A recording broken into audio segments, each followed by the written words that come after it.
किसान भाई अभी है 4 जनवरी। इस समय जो तापमान होता है कहीं के ऐसा स्थिति होता है कि जो रात का तापमान है 3 से 4 डिग्री सेल्सियस तक चल जाता है। और दिन का तापमान में अगर देखते हैं तो सूरज का जो रोशनी है, जो तापमान है बहुत कम रहता है। लगभग 15 डिग्री 16 डिग्री सेल्सियस के आसपास का तापमान रहता है। इस स्थिति में मक्के का ग्रोथ सही ढंग से नहीं होता है। तो अगर जो किसान मक्का खेती करते हैं उनके मन में यही रहता है कि हम इस समय में जो अभी दौर होता है, सबसे क्रिटिकल कंडीशन होता है मक्का खेती करने के लिए, इस समय हमको मक्का को कैसे बचाना है, मक्के का ग्रोथ कैसे लेना है, इसके संबंध में वीडियो में आगे आपको बताऊंगा कि ठंड के समय मक्के को देख रेख कैसे करना पड़ता है, कौन कौन सा खाद चलाना पड़ता है, ताकि मक्के का ग्रोथ कंटिन्यू होते रहे और इसका विकास ना रुके। तो आज का है जो वीडियो है, हम बात करने वाले हैं ग्रीष्मकालीन मक्के की खेती के बारे में। जो किसान भाई गर्मी मक्का खेती करना चाहते हैं उनके लिए यह वीडियो है। जो करते हैं उनके तो कोई दिक्कत नहीं है, उनको जानकारी होता है प्रॉपर, लेकिन जो फर्स्ट टाइम गर्मी मक्का खेती करना चाहते हैं उनको यह वीडियो बहुत ही लाभ देने वाला है। शुरुआत हम करते हैं मक्के का खेती अगर करते हैं हम, तो इसके लिए हमको सबसे पहले खेत का तैयारी करना पड़ता है। तो खेत के तैयारी के लिए हमको क्या करना रहता है, जो हम खरीफ में फसल लेते हैं, जैसे कि जुलाई में जो हम फसल लगाते हैं, जैसे कि हो गया धान हो गया, या हम उड़द हो गया, मूंगफली हो गया, इस तरह का जो फसल लगाते हैं उसका जो हार्वेस्ट हो जाता है उससे हमको क्या करना रहता है, इसको खेत को जुताई करना रहता है। जुताई अगर हम देखते हैं, अगर थोड़ा सा उत्पादन आपको ज़्यादा लेना है तो एक बार आप जरूर मिट्टी प्लाट हल से जुताई कर दीजिए। मिट्टी प्लाट हल से अगर जुताई करते हैं तो 3 से 4 हज़ार रुपये का खर्चा आता है। इससे होता क्या है, मिट्टी आपका पूरी तरह से पलट जाता है। इससे जो ऊपर का मिट्टी है वो नीचे चला जाता है, नीचे का मिट्टी ऊपर जाता है, तो मिट्टी में हलचल होता है और मिट्टी का संरचना में परिवर्तन होता है, जिस कारण से क्या होता है, जड़ों का अच्छा विकास भी होता है। इसीलिए मिट्टी प्लाट हल से जुताई करना चाहिए। अगर नहीं भी करते हैं तो कोई ज़रूरत नहीं है, आप कल्टीवेटर से भी जुताई कर सकते हैं। तो मिट्टी प्लाट हल से अगर जुताई करते हैं उसको क्या करना, आपको कल्टीवेटर से 2 बार जुताई करना है और 2 बार रोटावेटर से जुताई करना है। तो खेत आपका बिल्कुल पूरी तरह से समतल हो जाएगा। समतल होने के बाद आप क्या कर सकते हैं, आपको वीडियो में हम 2 तरीका बताएंगे, एक तो ड्रिप से और एक बिना ड्रिप से। सबसे पहले हम बिना ड्रिप से बता देते हैं।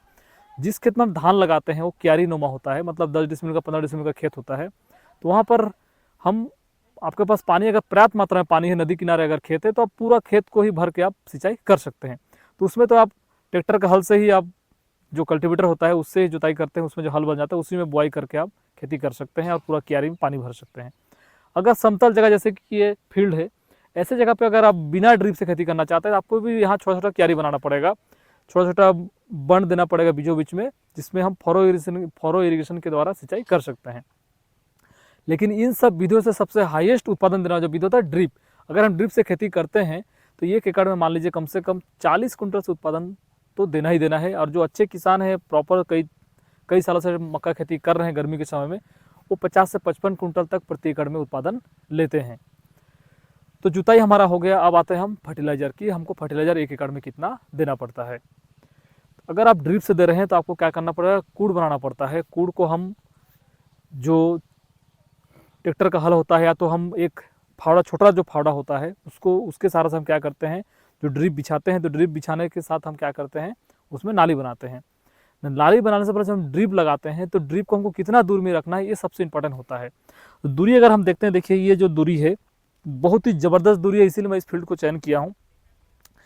ये जो ड्रिप है और ये जो ड्रिप है, ये दोनों के बीच में हमारा 3.5 फीट का दूरी है। 3.5 फीट याद रखिएगा, मतलब 1 मीटर हमको रखना है। 1 मीटर, 3.5 फीट से थोड़ा सा दूर ज़्यादा होता है 1 मीटर, तो 1 मीटर ही आप मान लीजिए कि 1 मीटर के अंतराल में हमको ड्रिप लेटरल पाइप को लगाना है। अब अगर आप देखते हैं कि बीज कैसे लगाना है, ठीक, दूरी, डिस्टेंस, तो यहाँ से यहाँ का दूरी 1 मीटर रहेगा, ठीक, और इसके बीच का, जैसे देखिए यहाँ पर देखिए 1 बित्ता मतलब 1 फीट, ये जो जनरली 1 फीट का रहेगा, कहीं के थोड़ा सड़ जाता है लेकिन 1 फीट का रहता है।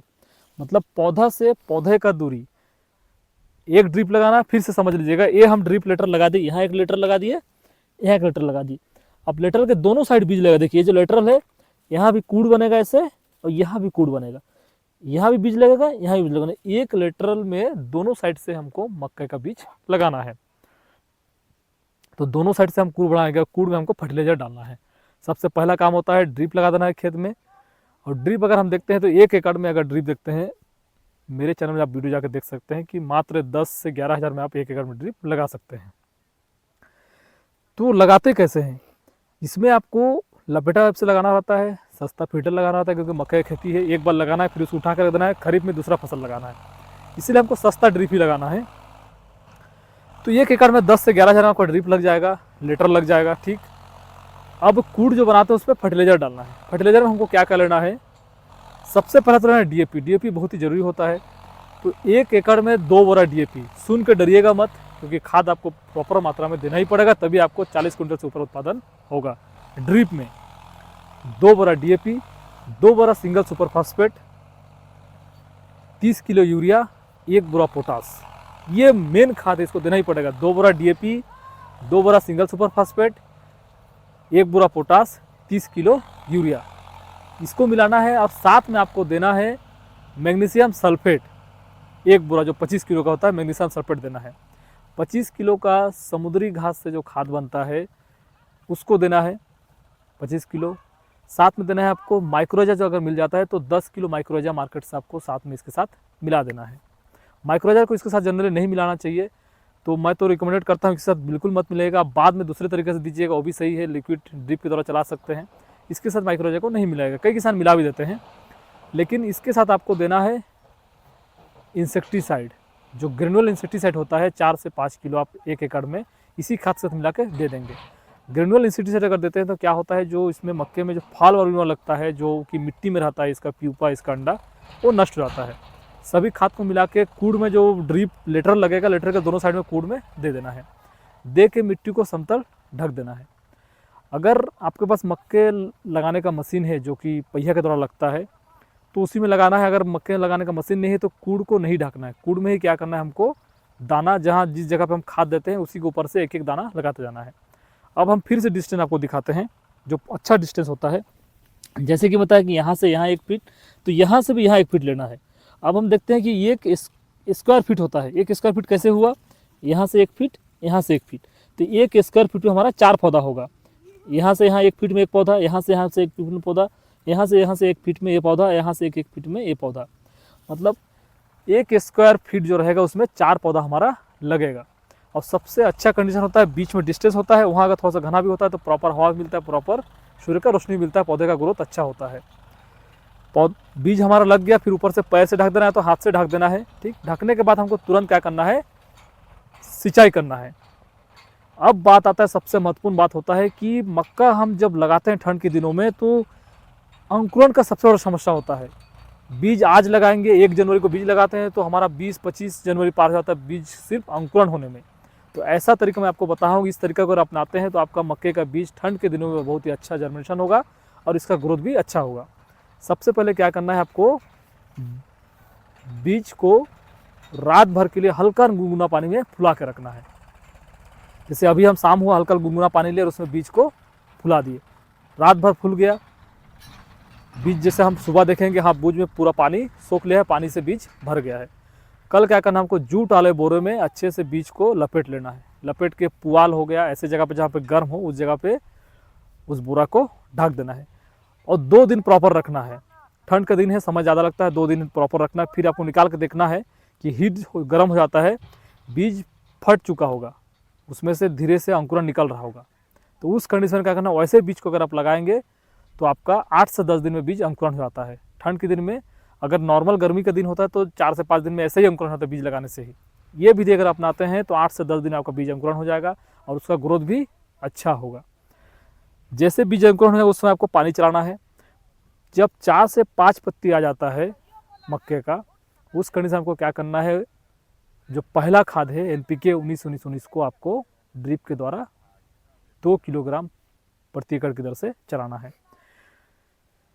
फर्स्ट खाद आप NPK 19-19 चला दिए, फिर क्या करना है, 1 हफ्ते बाद आपको क्या करना है, वही 19-19-19 और साथ में ह्यूमिक एसिड को स्प्रे कर देना है। स्प्रे कर आपको छोड़ देना है। ये पहला डोज आप कंप्लीट कर दिए। इसके बाद आपको हर एक इरीगेशन करेंगे तो प्रति एकड़ की दर से आपको 8 से 10 किलो यूरिया मिला के आप ड्रिप के द्वारा चला दीजिए। ये तो खाद मेंटेन करने का तरीका होगा। जैसे ही आप यूरिया देंगे, खेत फसल आपका बढ़ते रहेगा, वेजिटेटिव ग्रोथ होगा। जितना अच्छा वेजिटेटिव ग्रोथ मक्के का होगा, भुट्टा भी अच्छा भुट्टा आएगा, भुट्टा में दाना भी भरेगा। अब दाने भरने की कंडीशन को क्या करना है, जब दाना भरने की स्थिति होगा उस समय आपको क्या करना है, 0-0-50 आपको एक बार चला के छोड़ देना है, या तो 2 बार ही चला दीजिए। जैसे अभी चलाए, फिर 15 दिन के बाद फिर चला दिए, तो दाना मजबूत भी होगा, दाना चमकदार भी होगा, दाना वजन भी होगा। अब बात कर रहे थे हम जैसे शुरुआत में कि ठंड के दिनों में मक्के का ग्रोथ कैसे लेना है। तो बहुत ही सिंपल है, ठंड के दिनों को क्या करना है, सल्फर का इस्तेमाल करना है। जो घुलनशील सल्फर है उसको हमको प्रति एकड़ में 4 से 5 किलोग्राम चला देना है 15 दिन में एक बार। तो क्या होगा कि ये पौधे को हिट करेगा और पौधा आपका बहुत ही तीव्र गति से ग्रोथ करेगा। अगर ऊपर से स्प्रे करते हैं कोई काम नहीं करेगा, सल्फर को आपको ड्रिप के द्वारा ही चलाना है, मिट्टी में भी देना है, तो जड़ इसको अवशोषित करेगा और अच्छा ग्रोथ भी करेगा। अब मक्के खेती में जो समस्या होता है हम देखते हैं, सबसे प्रमुख समस्या होता है कीट। मक्का अभी से जैसे अभी ग्रोथ कर रहा है, इस कंडीशन में क्या होगा, कीड़ा लग जाता है। अभी देखिए कुछ दिन में क्या होगा, जैसे अब टेम्परेचर बढ़ते रहेगा तो मक्का पौधा में इस जगह पे जैसे ऐसा है, यहाँ पे कीड़ा घुसेगा और अंदर से ही काट देगा। जैसे अंदर से काट देगा तो ये मर जाएगा और धीरे धीरे अंदर ही खाता रहेगा। जैसे जैसे पौधा ग्रोथ करेगा और धीरे धीरे क्या करेगा, मतलब ये जो कीट है अमेरिकन फॉल वर्म मक्के का तना छेदक, ये अंकुरन होने की अवस्था से जैसे पौधा में हरापन होता है उस समय से लेके भुट्टा आने तक ये पूरी तरीके से नुकसान पहुंचाता है। इसीलिए हम देखते हैं कि जो ग्रेनुअल इंसेक्टिसाइड देते हैं सिर्फ इसीलिए देते हैं कि जो मिट्टी में जो इसका प्यूपा रहता है, जो अंडा रहता है, वो नष्ट हो जाए। यह जो कीट होता है दिन के समय में जब धूप रहता है तो मिट्टी में जो दरार होता है वहाँ जाके नीचे जड़ के पास छुप जाएगा और जैसे ही रात होगा ऊपर आएगा, वो फिर हरा भाग को पत्ती का खाएगा। तो इसको नियंत्रण करने के लिए सबसे अच्छा रहता है, आप अगर पर्यावरण भी सुरक्षित रहता है, हमारा खेत भी सुरक्षित रहता है, हम भी सुरक्षित रहते हैं, आप बायोकेमिकल का इस्तेमाल कीजिए। जिसमें कि एक आता है आपका हिमालय कंपनी का हीम एसर्ट, जो कि कैस्टर ऑयल से बनता है, बहुत ही अच्छा रिजल्ट है। उसको अगर आप स्प्रे करते हैं तो आपका फॉल मिलवन का नियंत्रण हो जाता है। अगर फिर भी नियंत्रण नहीं होता तो आप कुछ ऐसे दवा है जैसे कि कोराजिन हो गया, ठीक, इस तरह का दवा का अगर इस्तेमाल करते हैं तो आपके फसल फॉल मिलवन से आप फसल को बचा सकते हैं। बाकी अगर हम रोग देखते हैं तो रोग बिल्कुल नहीं लगता है। अब घास को हम देखते हैं कि ड्रिप अगर भरे लगाए तो सिंचाई अगर करते हैं तो घास जरूर होगा। अब इस फील्ड में देखिए घास बिल्कुल नहीं है। तो घास को नियंत्रण करने के लिए दो तरीका है। देखिए ये जो फील्ड है इसमें घास नहीं है, इसमें हर्बिसाइड का इस्तेमाल किया गया है, जिसमें कि आप लॉडीज को ले सकते हैं। बहुत ही अच्छा रिजल्ट होता है, आपको 1 एकड़ में 1300 से 1400 रुपये का खर्चा आता है। लॉडीज का इस्तेमाल करेंगे तो आपका घास मर जाएगा। अब है आपके पास दूसरा तरीका, इसमें देखिए ये तरीका ये है कि आप यहाँ से गुड़ाई करेंगे, ठीक। गुड़ाई करने के बाद क्या होता है कि मिट्टी को हम इसमें चढ़ा देते हैं, तो घास गुड़ाई करने से क्या होता है, घास भी कट जाता है, घास मर जाता है और मिट्टी हम इसमें चढ़ा देते हैं। ये इसी अवस्था में करना है जब आपका फसल 1 महीने का हो जाए, 30 से 35 दिन का हो जाए, तो मिट्टी को चढ़ा देना है। इससे होता है कि मिट्टी का चढ़ाते हैं तो घास भी हमारा नियंत्रण हो गया और जड़ों का अच्छा विकास भी होता है और आपको खेतों में केमिकल डालने की जरूरत भी नहीं पड़ता है। तो इस प्रकार से आप अपने घास का नियंत्रण कर सकते हैं। और लॉडीज़ का कैसे इस्तेमाल करना, इससे संबंधित आगे हमारे चैनल में वीडियो है। उसमें जो तीनों दवा होता है, तीनों सब्सटेंस को अच्छे से मिलाना, घोलना पड़ता है। घोलने के बाद फिर हमको स्प्रे करना पड़ता है और स्प्रे हमको तत्काल ही, मतलब जब मक्का फसल हमारा 25-26 दिन का हो जाए, जब घास 4 से 5 पत्ती हो जाए, उस समय इस्तेमाल करना है। अगर बड़ा हो जाने लगता है, घास भर जाता है, तो फिर अच्छी तरीके से काम नहीं करता है। तो इस प्रकार से हम मक्के में घास का इस्तेमाल कर सकते हैं। तो हम प्रमुख से हम बात किए कि खेत का तैयारी कैसे करना है, कौन कौन सा खाद डालना है और कौन कौन सा इंसेक्टिसाइड डालना है, कीड़ा से हम फसलों को कैसे बचा सकते हैं। सबसे प्रमुख बात होता है गर्मी में हम डिस्टेंस कितना रखना है मक्के के लिए, और हमको कौन सा हर्बिसाइड का इस्तेमाल करना है, गुड़ाई कब करना रहता है। साथ साथ हमको खाद जो यूरिया होता है, बचा हुआ यूरिया को हम कितना कितना डालना पड़ता है। अब प्रॉब्लम ये भी होता है कि हम ज़्यादा मात्रा में खाद डालते हैं, जैसे कि मान लो एक होता है 1261 NPK 1261 को डालते हैं तो क्या होता है, कल्ला निकलना शुरू हो जाता है मक्के से, कंसा निकल जाता है राइट साइड से। 1261 को नहीं डालना है आपको। जब भी सिंचाई करेंगे तो एक सिंचाई छोड़ के एक सिंचाई में हमको क्या करना है, 8 से 10 किलो यूरिया ड्रिप के द्वारा ही चला देना है, ऊपर से देने का कोई ज़रूरत नहीं है। हम यूरिया को जब चलाते हैं तो हर एक सिंचाई में अगर देते हैं तो ग्रोथ उसी स्पीड से होते रहता है।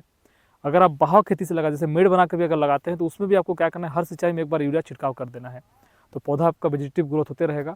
और जब भुट्टा आएगा उसमें आपको क्या करना है, जिसमें पोटेशिक फर्टिलाइजर जैसे कि 0050 है, उसको एक बार चला देना है, तो आपका मक्के का उत्पादन बहुत ही अच्छा होगा। इस तरह से आप मक्का खेती कर सकते हैं। इसमें प्रमुख रूप से एक विषय छूट गया है, वैरायटी। हम वैरायटी का देखते हैं गर्मी के समय में, तो सबसे प्रचलित हमारे क्षेत्र में जो वैरायटी लगा है डिकल्प का 9081, इसी का क्षमता है कि अंकुरण भी अच्छा होता है और उत्पादन भी अगर देखते हैं तो 1 एकड़ में जो अच्छा खेती करते हैं 50 से 55 कुंटल तक उत्पादन देने का क्षमता रखता है।